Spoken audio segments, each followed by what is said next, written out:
말씀은 마태복음 24장 1절에서 9절인데요.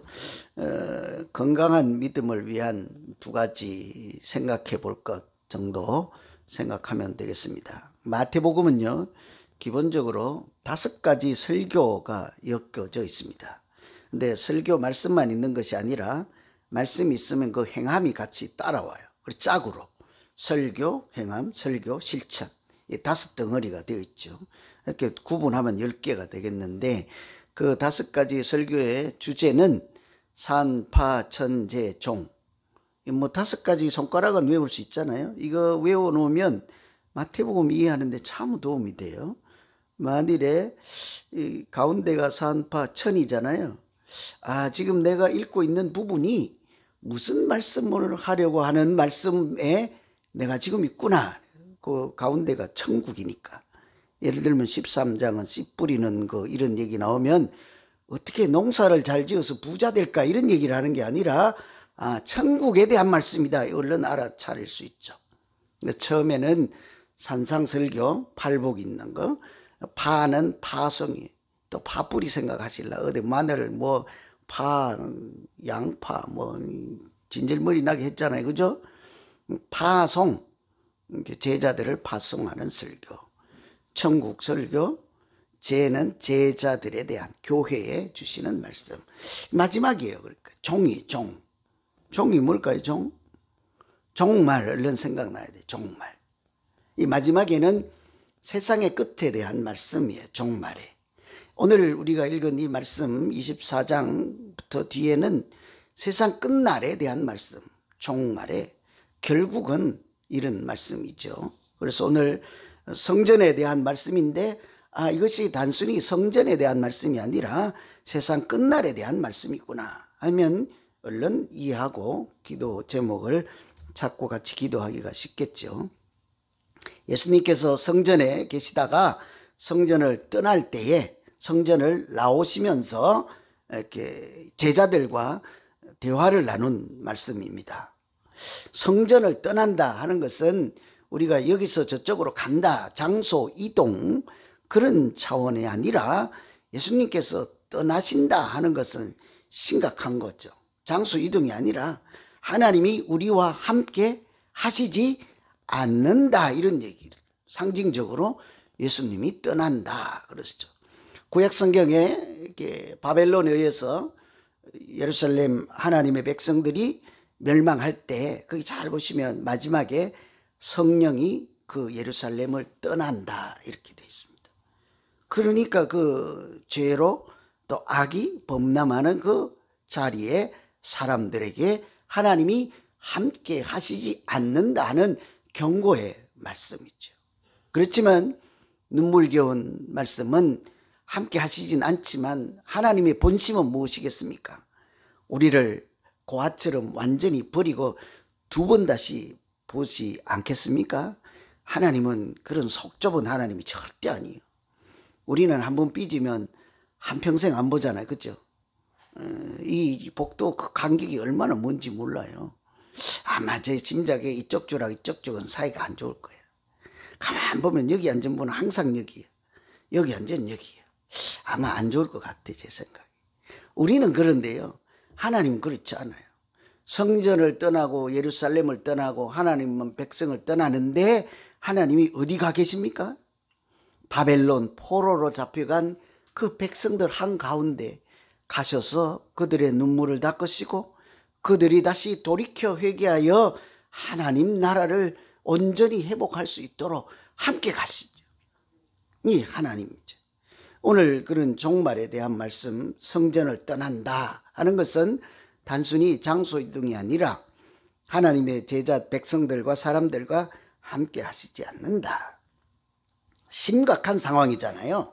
하나님이 함께 하지 않으면 그 인생이 망하는 인생이지 않겠습니까? 우리 아무리 잘나고 부자고 이렇게 인물이 출중하다 해도 하나님이 모른다 하면 그 인생의 가치가 제로죠. 제로. 천국에 가서 하나님이 우리가 하나님 앞에 섰는데 나 너 몰라 이러면 상상하기도 어렵잖아요. 그죠? 참 비극일 거예요. 그죠? 두려워요. 저도 이제 내리막 인생을 가는데 뭐라고 하지 마세요. 젊은 놈이 또 뭐 저런다고. 저도 꺾이긴 꺾여졌잖아요. 50 이상은 꺾여졌잖아요. 100살로 쳐도 이제 내리막인데, 그런 생각하면 하루하루 어떻게 사는 것이 부자로 살고 재밌게 살고 뭐 사람들이 부러워하는 인생을 사는 것하고 비견할 수 없게 꼭 생각해 보아야 할 것이 있다고요. 하나님을 만날 때 하나님이 뭐라고 하실까? 이런 게 종말에 대한 이야기라고요. 하나님이 우리를 떠난다 하면 심각하고 아주 파멸의 순간인데, 그 옆에 있던 제자들이 뭐라고 하는가 하니 그런 심각성을 알지 못하고 하나님이 나랑 함께 하지 않는다, 떠나겠다 하는데도요 아랑곳하지 않고, 주님 저 건물 한번 쳐다보세요. 63빌딩보다도 더 높아요.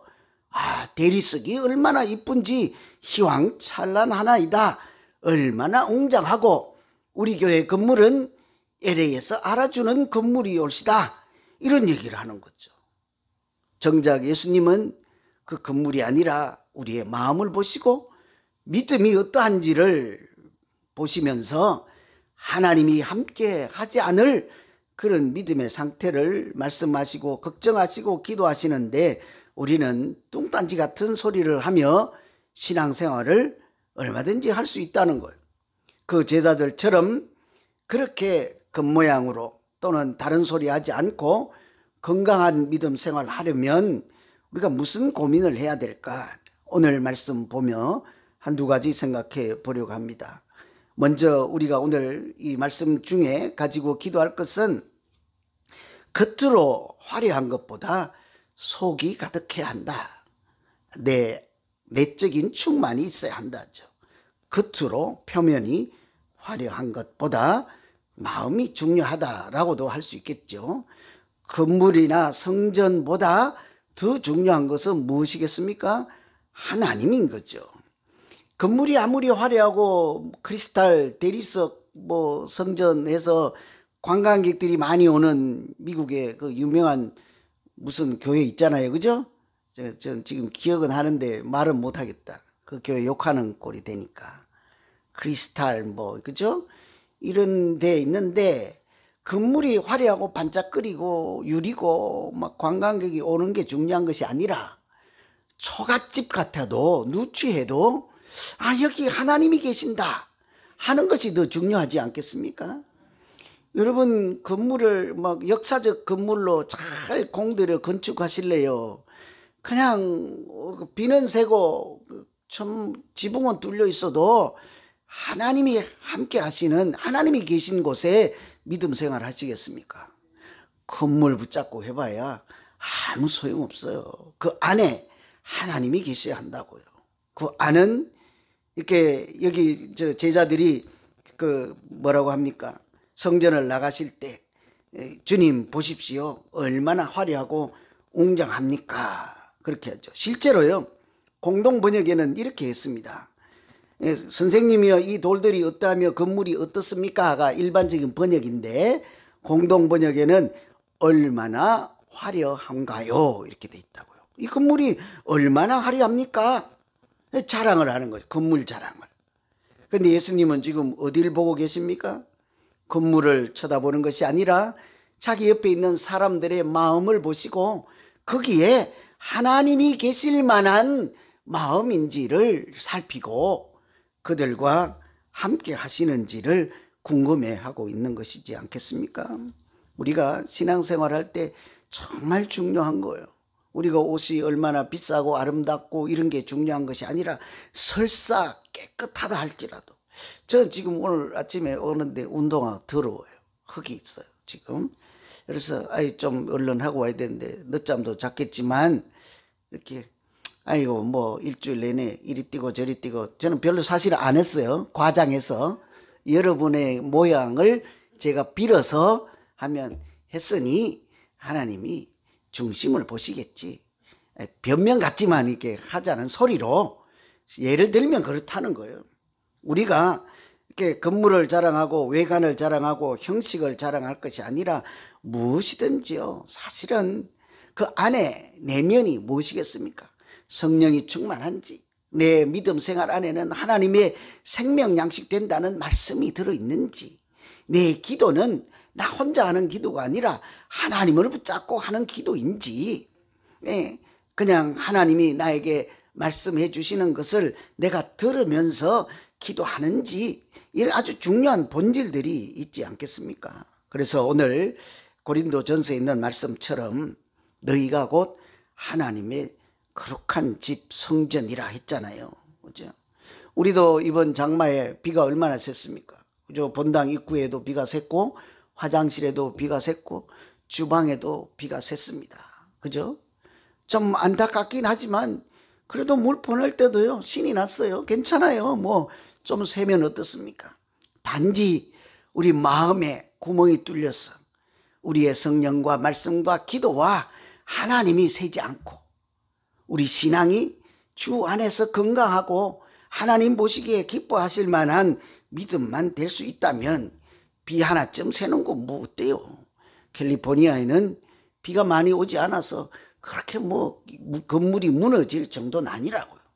그런데 만일 비가 아니라, 지붕이 아니라, 벽이 아니라 우리 마음이 깨지고 부서지고 우리의 마음이 이렇게 어딘가 하나에 비어 있어서 우리 믿음이 들어오면 나가버리고 말씀이 들어와도 잠시도 있지도 못하고, 그렇게 한다면 하나님이 오늘 성전을 떠나는 것처럼 우리를 떠나버리고 애석해하는 믿음 되지 않겠습니까? 그래서 오늘 우리가 첫 번째 기도할 것은, 하나님 나에게 정결한 마음도 주시고 정직한 마음도 주시고 하나님이 머물 만한 아름다운 마음, 아름다운 생각, 아름다운 그 처소가 되게 해서 그곳이 곧 하나님의 집이 되게 해 주십시오. 이렇게 기도하며 이렇게 행복하게 신앙생활하는 우리 모두 되기를 간절히 기원합니다. 오늘은 그래도 우리가 보기는 누추하고 장소는 좁고 내세울 것도 없지만 그래도 오래전부터 남몰래 바지라도 하나 또 옆집에서 버린 거 몰래 주워다가 그냥 자기 마음의 창고에 모아놨다가 한 사람 두 사람 이렇게 부끄러운 손으로 갖다 준 것들을 진열해 놓고 바자회를 하고 하다 보면 그것이 오히려 백화점 같은 진열대는 아닐지라도 하나님이 기뻐하시는 거룩한 그런 오늘 하루 되지 않겠습니까?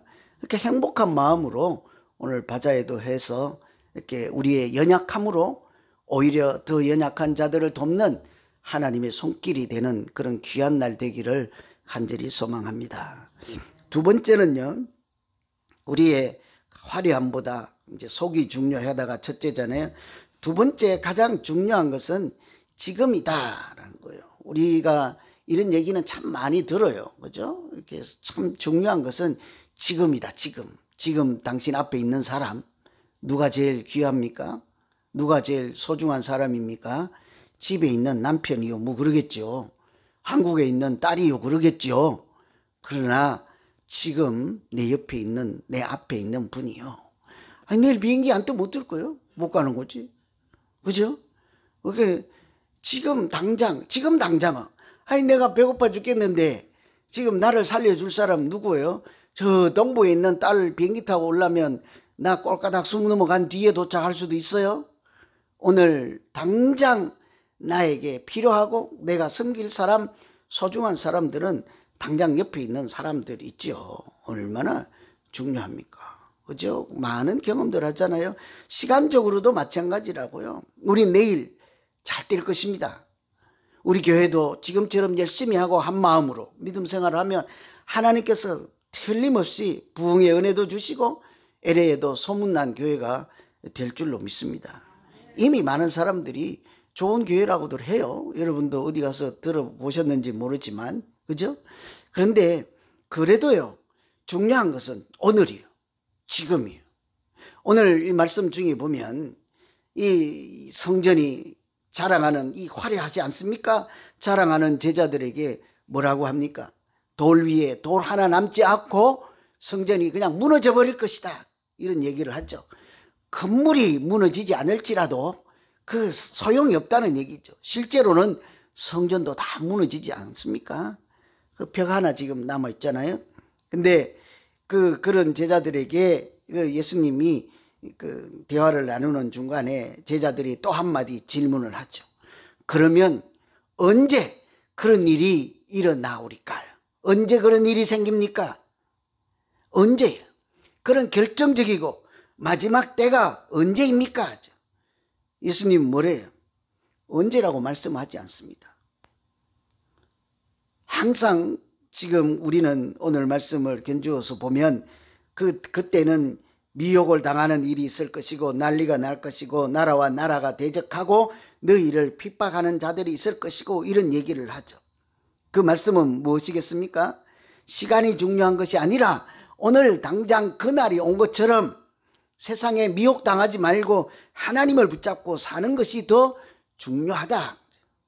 오늘 우리가 마지막 시간을 당한 것처럼 마지막 때가 온 것처럼 오늘이 내 인생의 마지막 시간인 것처럼 살면 하나님이 기뻐하실 만한 생각하고 하나님이 기뻐하실 만한 믿음으로 살아내게 될 줄로 믿습니다.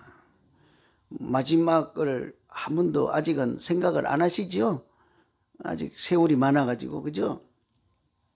오늘이 마지막이면 뭐 어떻게 할까요? 딸하고 전화를 하는데 오늘이 전화로 하는 마지막 통화예요. 그런데 너 왜 빨래 안 개냐, 뭐 김치통 안 씻었냐 하고 싸울 거예요? 오늘이 마지막이라니까. 오늘 아들하고 통화하는데 오늘이 마지막이요. 무슨 얘기 할 거예요? 너 옛날에 왜 엄마한테 대들었니? 뭐 그렇게 할 거예요? 그러진 않을 거예요. 오늘 우리가 살아가는 마지막 믿음하는 생활이에요. 이 예배가 오늘 마지막 예배예요. 뭐라고 드릴 거예요? 아니, 다음 주에 또 와서 드릴게요. 아니, 마지막이라니까요. 어떻게 하실 거예요? 아마 우리의 전심을 다하고 마음을 다하고 뜻을 다해서 하나님을 정말 이렇게 붙잡지 않겠습니까? 하나님 은혜 주시지 않으면 안 돼요. 나 같은 죄인이라도 하나님 용서하시고 구원해 주시지 않고 붙잡아 주시지 않으면 안 됩니다. 주님 불쌍히 여겨 주십시오. 그렇게 하지 않겠습니까? 그죠? 오늘 우리가 사실은 오늘은 가을에 하는 바자회를 연습한다고 했잖아요. 근데 연습이라고 하지 마세요. 그냥 오늘이 가을에 바자회 없다 하세요. 그냥 무슨 일이 일어날지 어떻게 알아? 가을에. 가을 안 오고 바로 겨울이 오면 또 어떻게 할 거예요? 그죠? 그래서 하되 오늘 작지만 정성을 다해서 바자회 하며 우리가 하는 것이 돈을 낭비하거나 그냥 쓰는 날이 아니라 내 푼돈으로 그냥 그 지진 당한 또 부모 다 잃고 고아된 지진 피해자들을 돕는데 나도 그냥 함께 참여한다. 이렇게 나 혼자 해서는 별 도움이 안 되겠지만 십시일반으로 다 모아서 하면 하나님께서 기적을 만들어 주시지 않겠습니까? 그래서 무슨 일을 하든지 그냥 정성과 믿음으로 지금이 중요하다 하는 생각 가지고 열심으로 하다 보면 미래는 소망은 하나님이 우리에게 주실 줄로 믿습니다. 그러니까 기죽을 필요도 없어요. 10명이 오든 20명이 오든 뭐 1불이 모이든 2불이 모이든 관계없는 거예요. 뜻있는 일에 하나님이 기뻐하실 만한 일에 내가 참여하게 되어서 오늘 얼마나 영광스럽고 복된 날입니까? 이런 생각을 하며 오늘 행복한 하루 보내시기를 간절히 기원합니다. 오늘 종말에 대한 말씀, 이렇게 성전 거칠애를 자랑하는 제자들에게 주시는 말씀을 보고 우리의 마음을 살피고 또 내일 또 잘 되고 모레도 더 잘 되겠지만 오늘이 중요하다는 생각, 오늘이 마지막 순간이라는 생각을 하며 주님 앞에 건강한 믿음으로 살 때 하나님께서 우리에게 복을 주시는 귀한 날 되기를 다시 한번 축원합니다. 우리 오늘 말씀 의지해서 우리 각자 자기 자신의 믿음 놓고 우리 같이 한번 기도하죠. 뭐라고 기도하시겠습니까? 지금 말씀 각자가 들은 대로 붙잡고 자기를 위해서 자기 믿음을 살피며 우리 이제 한번 같이 각자 기도합니다. 하나님 아버지,